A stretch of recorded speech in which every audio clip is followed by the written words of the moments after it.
الرحمن الرحیم۔ السلام علیکم دوستوں، آج کی اس ویڈیو میں آپ کو ایک ایسا مجرب اور طاقتور وظیفہ بتانے جا رہا ہوں جو ہزاروں لوگوں نے آزمایا ہے اور اللہ کے فضل سے ان کی زندگی بدل گئی۔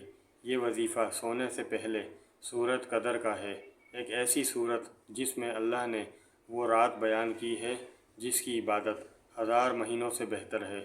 دوستوں، اللہ تعالیٰ فرماتا ہے کہ اس رات میں فرشتے نازل ہوتے ہیں، فیصلے اترتے ہیں، رحمتیں برستی ہیں۔ اسی صورت کی برکت والا یہ سادہ سا وظیفہ اگر آپ چند راتیں بھی لگا کر لیں تو انشاءاللہ آپ کے رزق میں کشادگی بڑھے گی، گھر میں برکت ہوگی، کاروبار میں آسانی ہوگی، قرض جتنا بھی ہوگا اس سے نجات مل جائے گا اور آپ کے دل کو سکون ملے گا، اور رشتوں کے مسائل کا حل، سب کچھ اللہ کے حکم سے ممکن ہو جاتا ہے۔ اب میں آپ کو بتاتا ہوں کہ وظیفہ کیسے کرنا ہے۔ آپ نے رات سونے سے بالکل پہلے یہ 3 کام کرنے ہیں۔ سب سے پہلے 2 رکعت نفل حاجت کی نیت سے پڑھنی ہے آپ نے، اور دوسرا کام ہے پھر سکون سے بیٹھ کر آپ نے سورہ قدر 7 مرتبہ آپ نے پڑھنی ہے، اور تیسرا آخر میں آپ نے ہاتھ اٹھا کر یہ دعا مانگنی ہے، یا اللہ اپنے فضل و کرم سے میرے رزق میں برکت عطا فرما، میرے گھر کی تنگی دور فرما، اور میرے قرض آسان کر دے، اور میرے حق میں بہتر تقدیر لکھ دے، آمین۔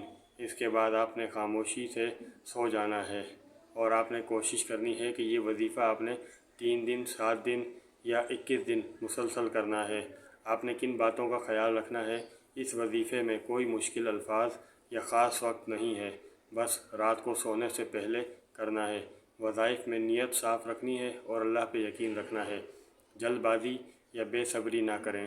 اللہ ہر دعا سنتا ہے، وقت اس کا ہوتا ہے۔ نتائج کب ظاہر ہوتے ہیں؟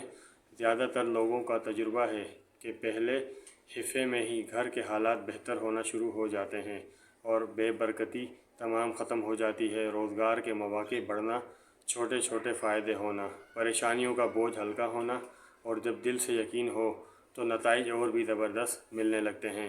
امید ہے آپ کو یہ سمجھ آ گیا ہوگا۔ کمنٹ میں الحمدللہ لکھ دیجئے، چینل کو سبسکرائب کیجئے۔ جلد حاضر ہوں گا۔ خدا حافظ۔